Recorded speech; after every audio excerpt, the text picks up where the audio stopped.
What's up guys? Welcome to Condo and Townhouse Manila. For today's video, another house tour na naman ang inyong masasaksiyan. Andito nga pala tayo sa may kahabaan ng Maria Clara, Sampaloc, Manila, na malapit lang sa may Quezon City. Dito naman po papuntang Chinese Gens sa may Dimasalang, and dito po papunta naman sa may UST. Dito nga pala yung ating 3-story townhouse unit na ating papasukin. Malapit lang siya sa main road at 2 units pa ang available. I'm Ben Sarchico, your licensed real estate salesperson. Tara, samahan niyo ako.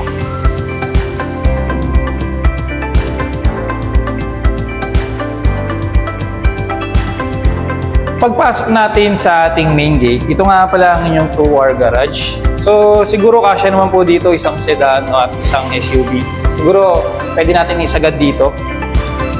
Hanggang dito siguro po.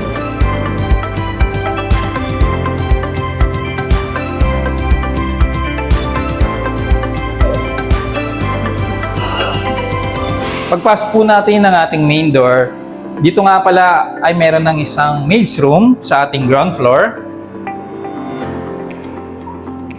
Meron tayong dito isang sink. Ito yung inyong service area, airwell ventilation, fire escape. At ang toilet and bath dito sa ground floor.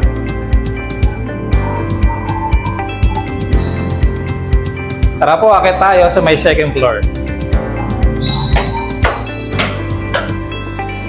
Pag-akyat po natin dito sa may second floor, dito nga pala ang inyong dining area, kitchen, and living room.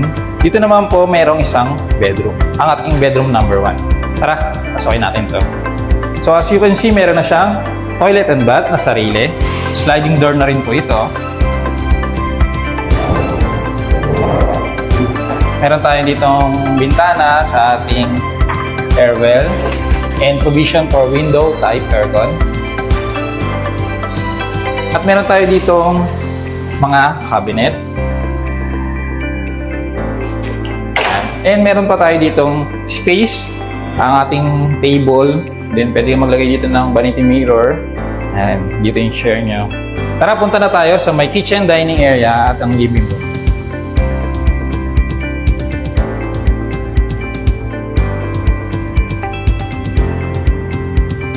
Ito nga pala ang inyong kitchen area. Meron tayong range hood, cooktop, at ating sink.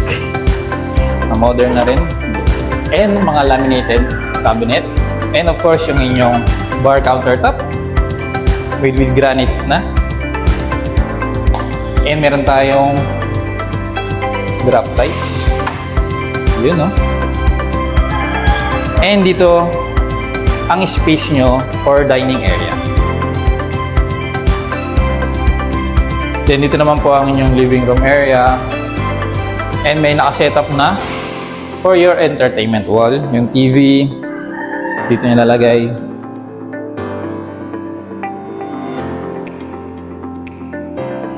Meron na rin siyang kasamang chandelier. At dito meron tayong balcony.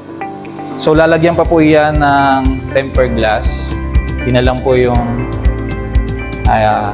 kulang sa property na to. And pwede na kayong lumipat dito. Ready for occupancy na po siya.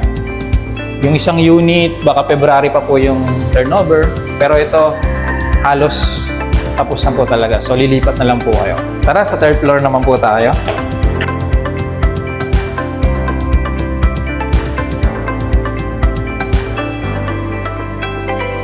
Pag-akyat po natin dito sa may third floor, meron ulit ditong bedroom, ang ating bedroom number 2. Sa inyong right side.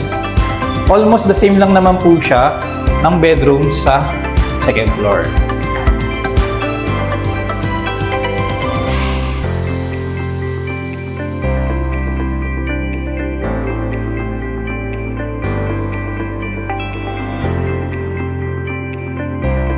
Bago tayo pumunta sa ating master's bedroom, meron tayo ditong area na pwede pang gamitin for study area, gawing mini office, or pwede rin gaming room.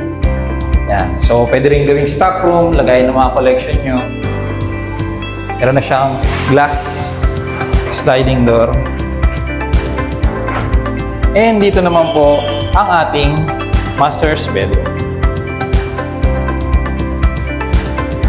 Dito ang inyong magiging headboard.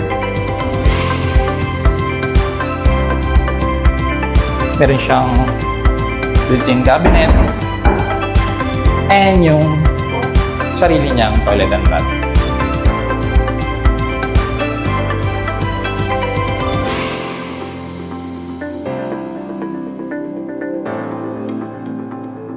Meron na tayong mga drop lights dyan. And ito nga pala ang inyong balcony. Lalagyan pa ng tempered glass.